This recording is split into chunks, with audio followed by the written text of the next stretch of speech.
ও ভাই শুনুন, इस सज्जन को क्या तकलीफ है भाई? কি হয়েছে আপনাকে ডাকছি, শুনুন না একটু। বলো। বলছি আমি একটু ঘর বানানোর প্ল্যান করছি, তো তো আপনি কিসের কাজ করেন? আমি তো সেন্টারিং এর কাজ করি। ये मुंह से सुपारी निकाल के बात कर रहे बाबा সেন্টারিং। তো বলছিলাম কি, আমার ওই কাঠা তিনেক মতন জায়গা আছে, সেই জায়গায় আমি ঘর বানাবো, তো একটু আইডিয়া দিলে ভালো হতো, কত কি পড়বে না পড়বে। আইডিয়া বলতে কি কেরম ধরনের আইডিয়া চাচ্ছ?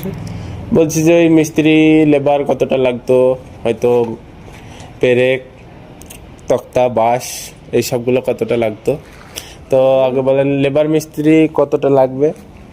মিস্ত্রি 30টা মতন লাগবে আর হেল্পার 40টা মতন। আচ্ছা হলো। তো আপনার ওই যে সেন্টারিং এর যত যাবতীয় খেয়ে মানে পেরেক পেরেক কতটা লাগবে?